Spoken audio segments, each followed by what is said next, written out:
Hello everyone, and thank you for joining us. Today we are going to be doing a super fun class. Thank you so much, Meryl from FundaFunda Academy, for joining us today. We are going to embark on a thrilling journey, led by Meryl from FundaFunda Academy into the world of espionage with this online class designed for 4th to 8th graders. This interactive experience transports young learners to the secretive world of Camp X, the top secret training camp for World War II spies. I'd love to hear where you guys are joining us from, and if you guys have grabbed the worksheet to complete during this lesson. I'm going to go ahead and drop a link to that in the comments so that everybody can make sure and grab a copy of that. And again, I'd love to hear where you guys are joining us from.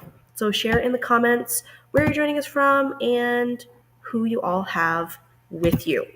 We love to hear about that. I'm actually in Arizona today. Meryl, where are you joining us from? From Knoxville, Tennessee. So not too far away. Well, it's a long drive. Yeah, I have my son. My son lives in Arizona, and we drove there this summer. I'm usually from Idaho, so it's a little bit longer drive from Idaho, I think. Okay. So let me just hop over to the slides here. Looks like we have some people that are starting to join us live. If you guys haven't had a chance to download the worksheet, go ahead and do that before we get started. Hi, Melissa. It looks like we have Melissa, Isaac, and Oliver joining from Ecuador. Hi, guys.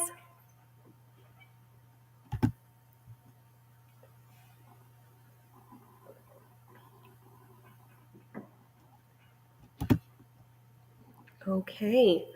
Have you guys had a chance to download that worksheet?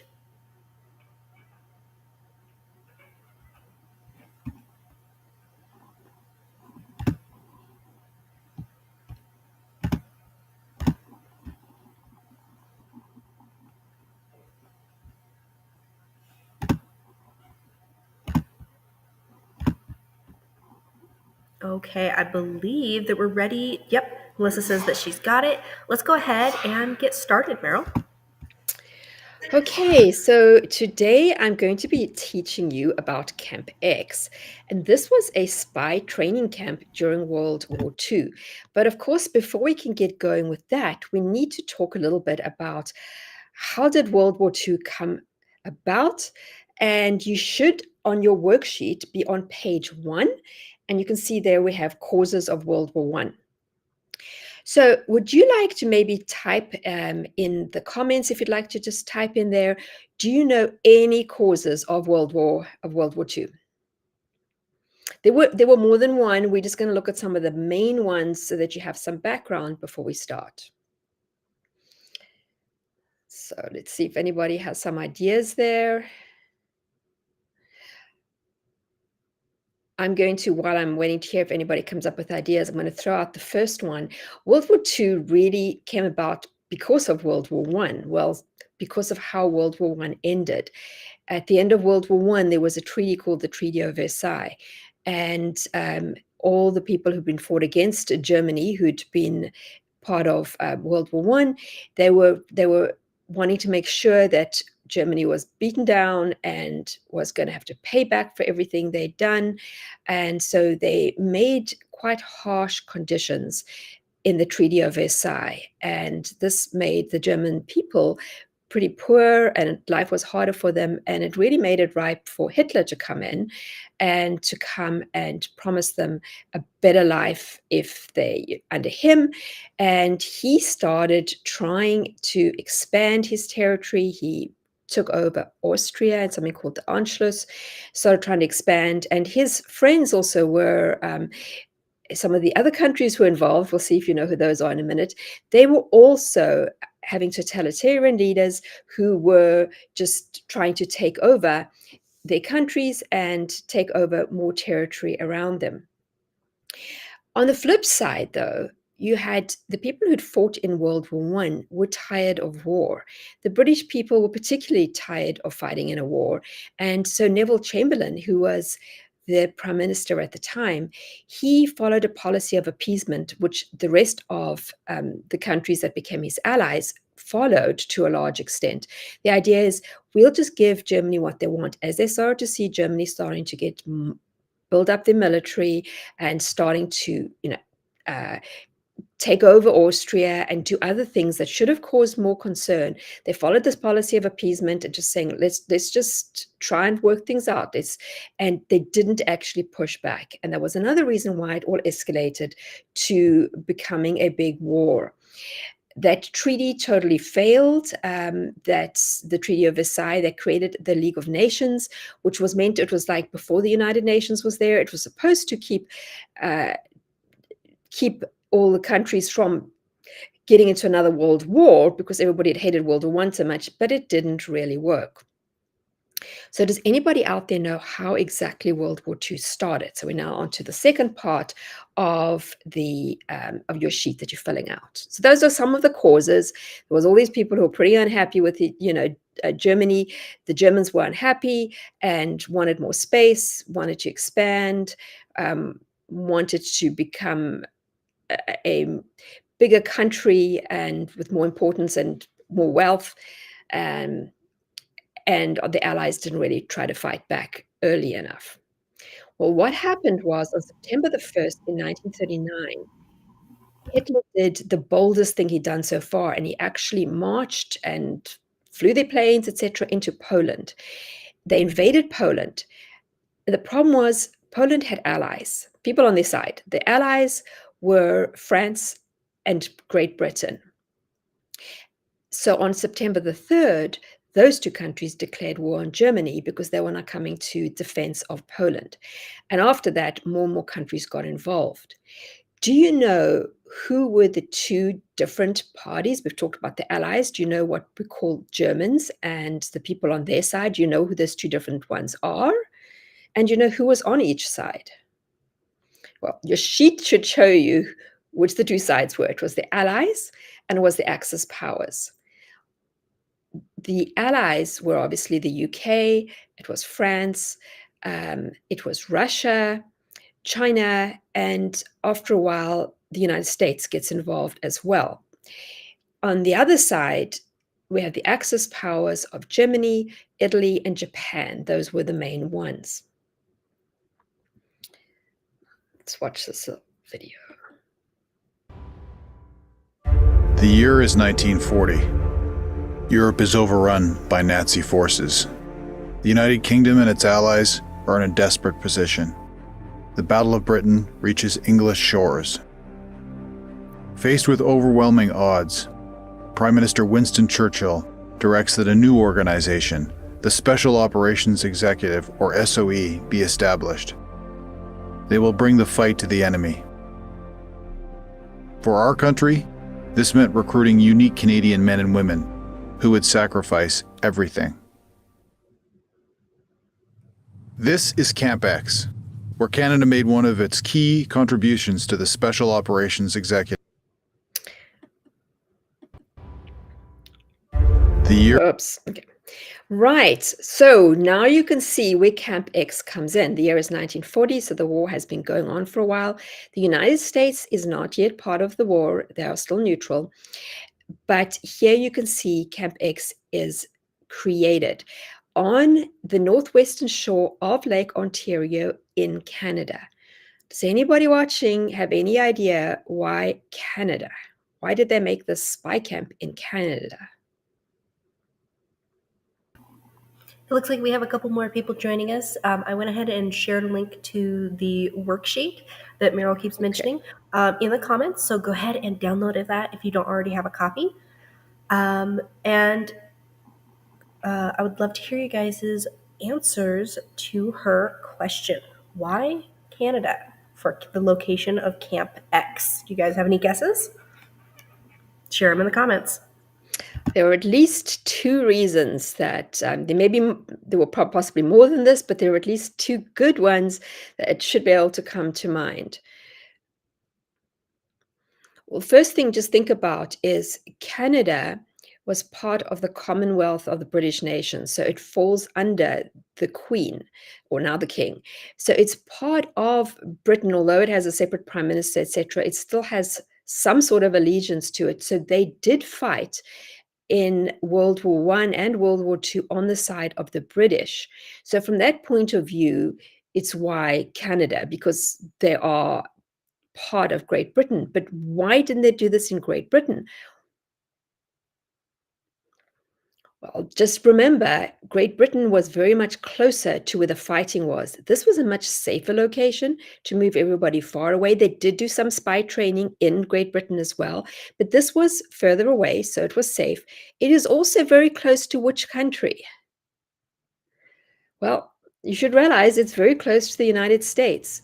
And this was a way that some people from the United States went across and got trained just quietly without breaking the neutrality, because obviously, officially, Americans couldn't be part of the war yet. Yet a lot of people in America did realize that they would have to join in. There was a likelihood this was joining in at some stage. And this was really helpful because the spy camp was just right there across our border. That's really interesting. I didn't know that. Right. Now I'm taking you now to see the actual location.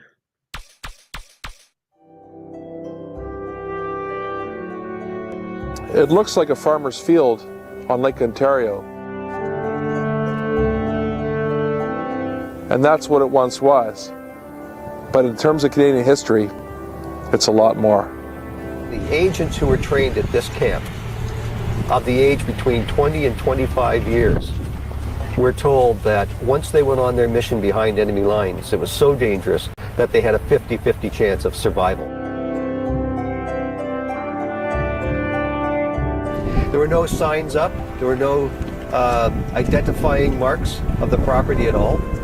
So the locals just knew that it was a military base and that was it. That's about the extent of it. Okay, so it's amazing how nobody actually realized what it was.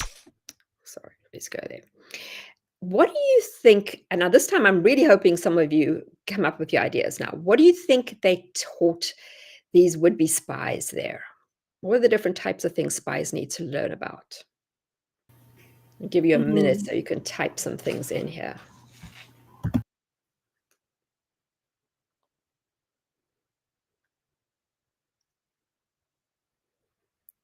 sure you guys have some ideas what spies need to know about. So many things. By the way, there's a really good documentary while you guys are thinking on, well, it's not a documentary, it's a reality show on Netflix called Churchill's Secret Agents, I think. And it takes modern day people and it puts them into a spy camp in England, and they get to try out things just like the spies did for World War II. And during the actual show, they tell you about real spies who actually had to do some of the things that they get these people to do. So that's a good show to go and look up. I enjoyed watching it. Anybody got any ideas there? Yeah. Melissa Muir and her kids said codes and how to hide and send messages. Yes. That was similar to what I mentioned, where I was like code breaking and ciphers. Sherry said how to infiltrate. Yes. And Sherry also said gathering information. Yes. All those are great ideas. And one of those we're going to be looking in more detail. And I'm going to give you some other things they did too. This is the first one we're going to do now. They had to learn to pay careful attention to what was going on around them, attention to all kinds of details. Their memories also had to be really good. So I'm going to give you a few seconds to look at this, and then we're going to see what you can remember.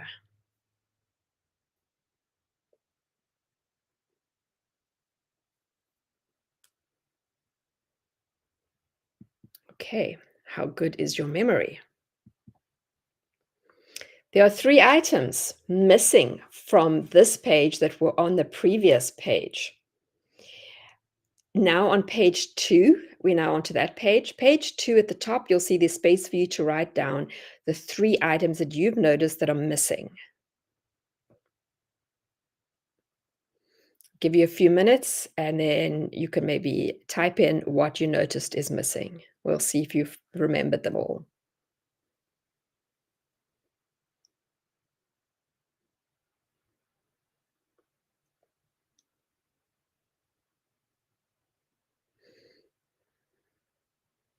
Do we have any guesses there? I noticed the flower is missing. Looks like we still have Yes, space there is a between- flower. There is a flower. There's 2 more things missing. Anybody It looks else like know? we have a couple other people joining us.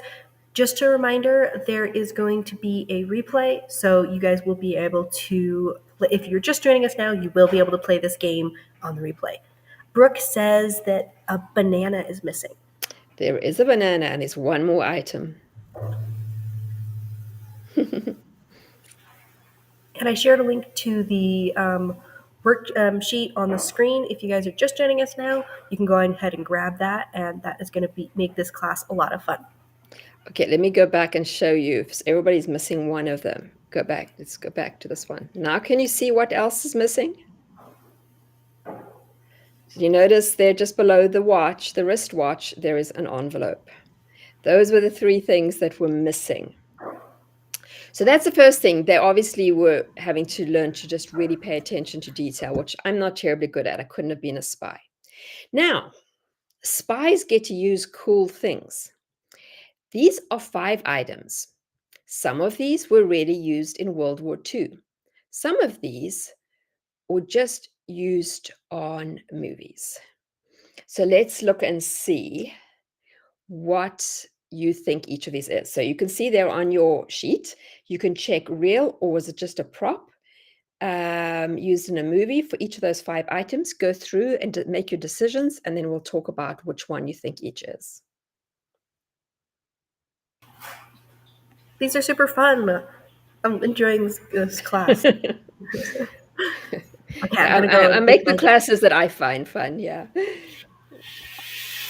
All right.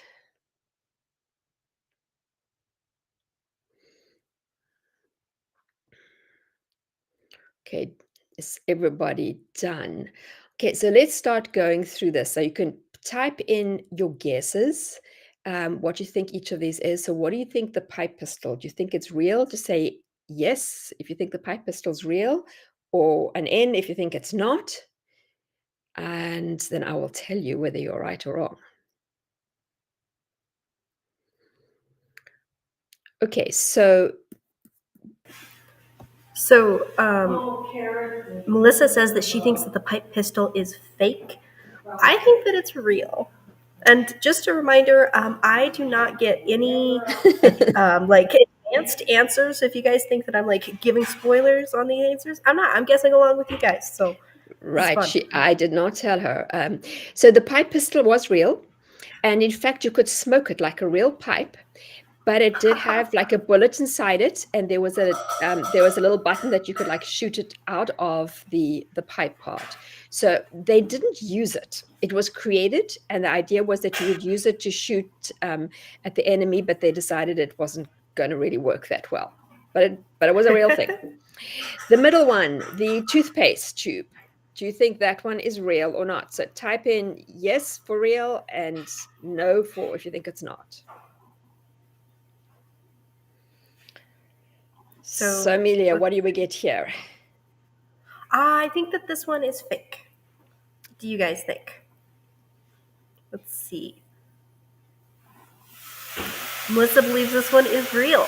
I think we just disagree so far. Well, Amelia, it's like you really had the answers. This one is very fake. It was out of one of the 007 movies, a James Bond movie. So it was fake. A comb compass. Jerry also thought that it was fake right before you said so. It was. What about the comb compass? Real or fake? So Sherry and Melissa, I'd like to hear you guys' answer. Do you think it's real or fake?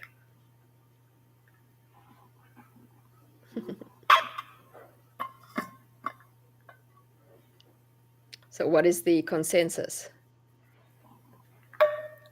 It looks like we just have a bit of a delay because so I'm just waiting. There we go. Melissa and Sherry both think it's real, and I'm just gonna go against the tide, and I think that this one's fake. So No, this one is spice things real. up. And what you did was you Really? broke the comb in half, and as you broke it, the compass was inside, so you could like use it to find direction. But they also had some combs that looked like this that actually had a blade inside, so you'd break it and you actually had a mini weapon, and those they did use. Okay, the button compass, real or fake?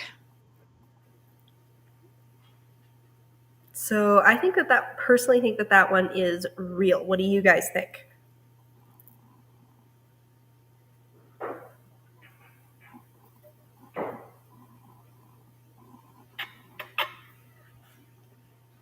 Melissa says she thinks that one's also real, and Sherry, she thinks that one's fake. So No, we're divided. This was real. It really was. They did actually have it like that, and they could pull it apart and look like you can see it. And finally, your cigarette pack detonator. Do you think that's real or fake?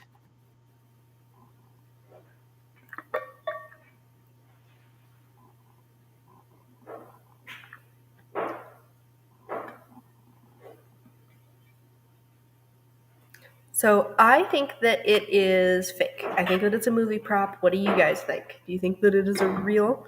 Sherry thinks that it is fake. And Melissa, what do you think?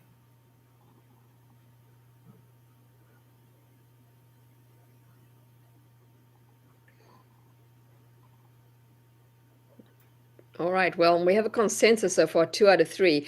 It was fake. That's another one out of a James Bond movie. Okay. Oh, let me take this one out. Okay. These were we don't have time to go into it. These were 2 of the actual spies, though, who were trained there. But for the purpose of this class, I don't have time to go into these stories. I forgot to take that out. Okay. But here we have simulation. What they would have to do is, I think someone mentioned at the beginning, is that you would have to be snuck in and out of places. And one way that they would do it was put you on a hay cart, moving you around the farms. And so you would be covered with all that hay. Whether it was that way or some other ways you have to get in and out, it would mean having to stay extremely still. In this case, it would be still with very tickly hay. So right now, I want you all to imagine yourselves under that hay, lying super still. And if you have a parent there with you, they can time. I'm also going to just kind of give time out and see how long you could actually sit still. Just you can't move at all. You can't sneeze. You can't talk. Starting now. Now just imagine that hay getting into your nose and you so badly want to sneeze or you want to cough and you just can't. You've lasted 10 seconds now. Remember, you may have to have done this literally for hours. You had no idea who was watching. Every now and again, someone would stop and have a look. Maybe they would poke inside the hay. Are you still lying still? Are you squirming? Are you sitting absolutely dead still listening to this right now? We're now at 30 seconds. Did you last? Have you moved at all?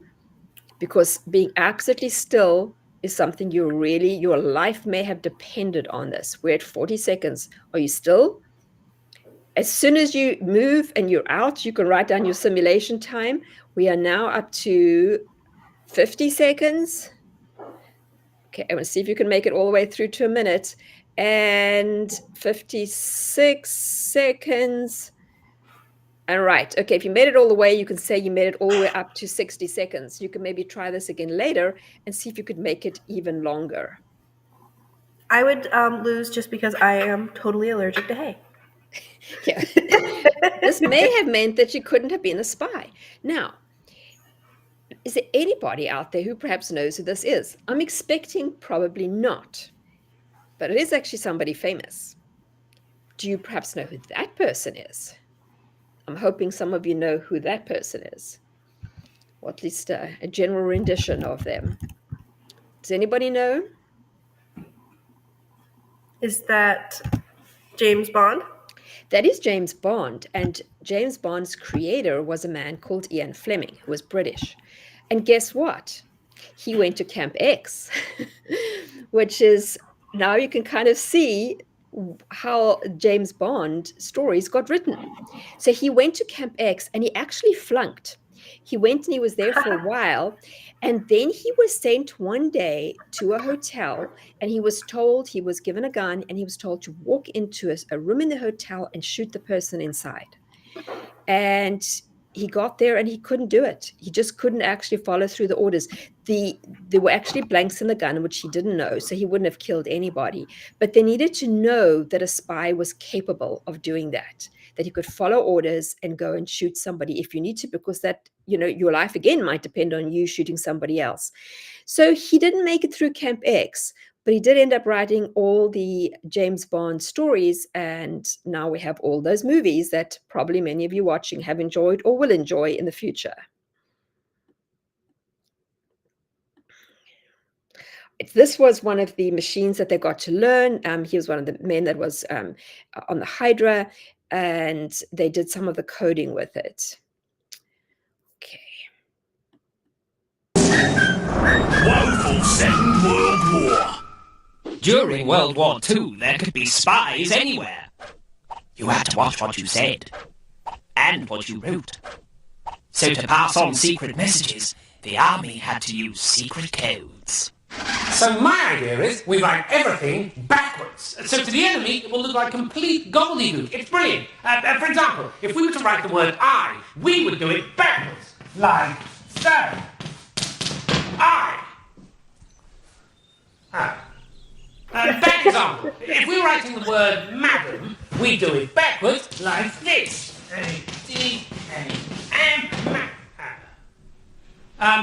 If we were writing the word race car, then we'd spell it backwards, which would be... Yes, I think it might be back to the drawing board with that one, old bean. Yes, perhaps you're right. I tell you, this secret code lark is a darn tricky business. Isn't it just? Well, thanks for nothing. What? Agent Saunders. We thought you were in that prison camp at Drancy. No, I escaped. No thanks to you, idiots. Steady on now, chap. Steady on. I've just crossed the whole of occupied France with no money and no map. Did you even get my letter? Some time ago. I'm afraid it didn't make a great deal of sense. I used Sergeant Hall's code, just like you said. Escape plans, January 2nd, send map and money. You just read every word after the punctuation, just like we discussed. Ah, every word after the punctuation. See, we were reading every word before the punctuation. Please prepare the old goat for wedding. Why on earth would I say that? Well, we were rather confused. As was the goat. So, it turns out you're better at this secret code lark than we are. Would you mind helping us with this one, old boy? Yes. Now, we got this letter from Agent Blenkinsop about 3 weeks ago. And so far we've been unable to work out which code he's been using. Trapped in Paris, please send help. Now, what is he trying to tell us? There's a message in there somewhere. Oh, I'm going for a bath. Do you actually think he's trapped in Paris, do you?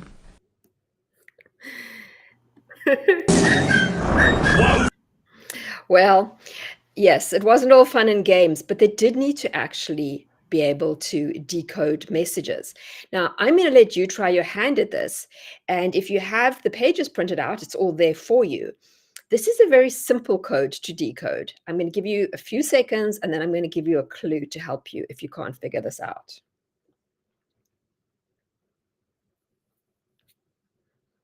If you know anything about codes, I will say it's a Caesar shift code.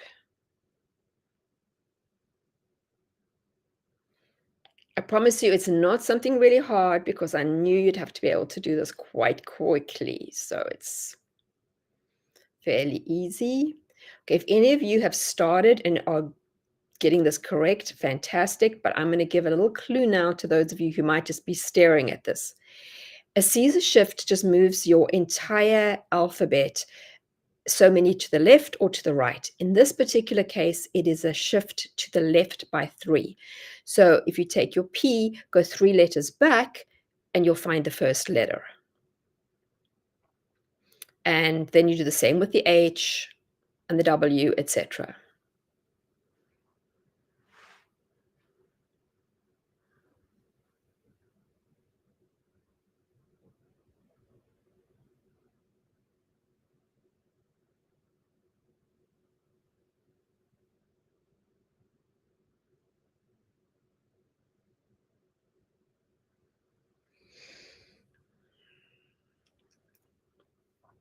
If you decode this, put it into the chat so we can see. Even if you just decode one of the words, you could start sharing the words you've got.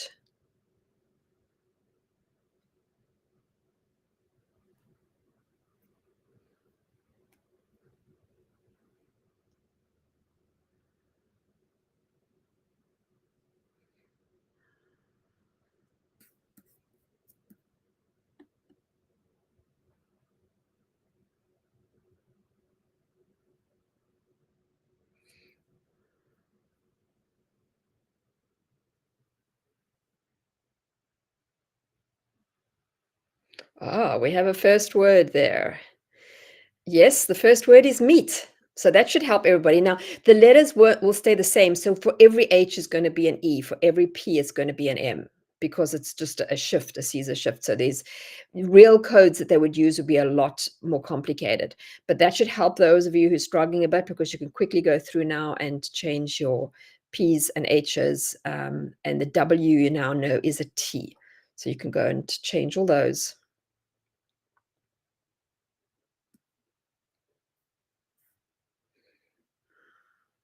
So do we know what the next word is?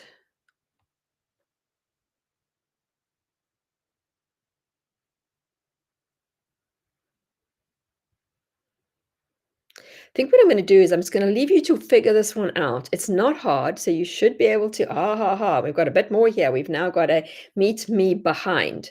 So the rest of it should come quickly. I'm going to just continue on for now, but by the end, we'll see if some of you have solved it. Okay, what do you think they're training for here?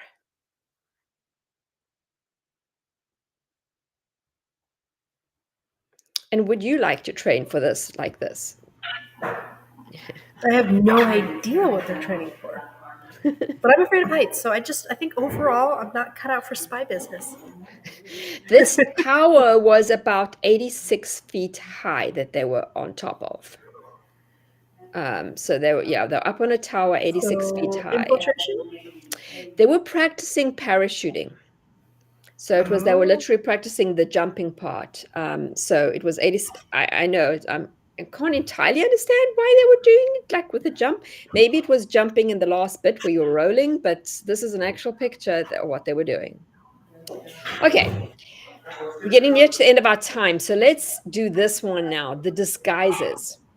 On this left-hand side, and you've got this at the bottom of your page, are 6 things. On the right-hand side is what they were trying to do. See if you can match up. So just all you need to put is next to one, you need to say which letter do you think it is. So go through those quickly and let's see what you would do to disguise yourself and what kind of disguise that would entail.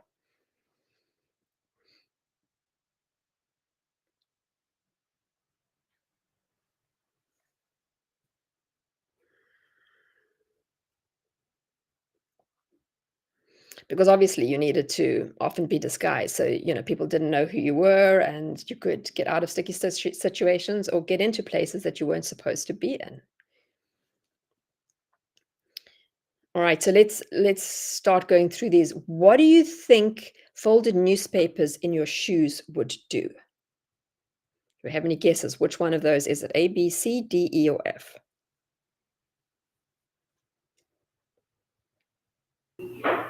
Would that make you look taller? What would you? What's a in your shoes do? It looks like we still have a couple people here. If you guys want to go ahead and put in the comments what you think that wads of cotton in your cheeks would do to help you disguise. I know that we still have Sherry All here. you do is put the letter in there. I'm going to say C. I think it makes your face Made look your cheeks look fat, your face look fatter. What would rusty iron on your skin do? I think this one's easy. You should all have B for that one. Okay, here's a harder one. Button pants to your vest. So you literally are attaching your pants to your vest. What has that effect?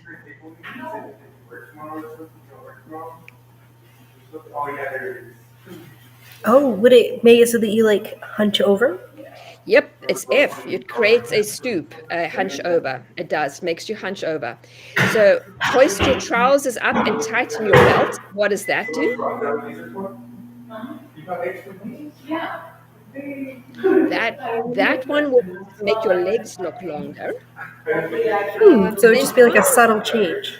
Yep, because your trousers just, I think, kind of being higher up would make you look longer. And then finally, the stovepipe soot would change your hair color. So you have that. Now, okay, where are we going here now? Okay, there we go. That was just there it is, the answers. Now, of course, the end of the war does come, and they have to tell Camp X because there was no email in those days, so you couldn't just like email or text Camp X and say, okay, it's all done. So this is a reenactment of what actually happened at the end. I'm here live from Bletchley Park. We're doing a retransmission of the VE Day transmission from May 8th, 1945. We have Andy here manning the Morse code, and we're trying our best to bounce this signal off the ionosphere back to Camp X in Whitby. It's literally how the machinery looked.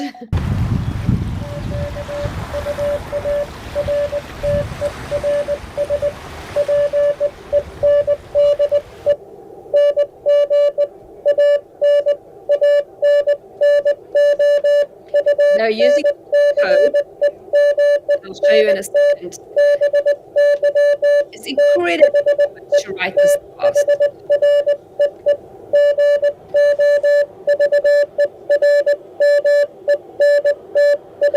Okay, I'm going to just move on now for time's sake. But they record everything, and this is literally how they heard. You can see that they were tapping in, and he got the message. Okay, I think he's going to read it. Commanding officer. Okay, he's going to read it. Received an OU message from Bletchley Park in England. Bletchley Park was the main A representative of the German High Command signed the unconditional surrender of all German land, sea, and air forces in Europe to the Allied Expeditionary Force and simultaneously to the Soviet High Command at 1400 hours Central European Time, May 7th, 1945. Okay. I'm here live from Bletchley Park. Okay, that's what Morse code looks like. It's dots and dashes, which are represented by letters, and it's really difficult to actually follow it. This is what they now call it Intrepid Park, and you can still go and see this. So if you're going into Canada near Lake Ontario, I'm dying to go and actually see this place for myself. But they still have, I think they have a little museum and things there now at what used to be Camp X. Of course, this wasn't the total end of World War II because Japan was still fighting, but this was the end of the fighting with Hitler and the Germans, and Camp X no longer needed a reason to exist. And just to let you know, I did promise that anybody who actually made it through this class, that is a coupon. We have 2 World War II web-based unit studies. So you watch videos, you play some games, you maybe perhaps read stuff and have some quizzes. It's a similar style, but it's not live. You can take as long as you want to do it. There are 4 modules in each. Each module should take about a week. All the students in a family can do it, so it's really good value for money. You can get it for just $5 because you came to this class if you use the coupon SPY. It's a nice, easy one to remember. You go on to FundaFundaAcademy.com, and if you just put in World War II, you should come up with these 2, or you can just go to the unit studies and find them there, and you can get the 75% discount. They're normally $20 each. Thank you all for coming along. It's been fun doing this class with you. Thank you so much, Meryl, for doing this class. I had a couple people mention in the comments that they had some like karate class or things like that, but that this is their jam and they can't wait to watch the replay. So if you guys are watching on the replay, go ahead and comment replay so that we can answer any of your questions as you go along. And I went ahead and dropped a link to the FundaFunda Academy website so you guys can go and grab these really neat unit studies. Thank you so much for joining us today.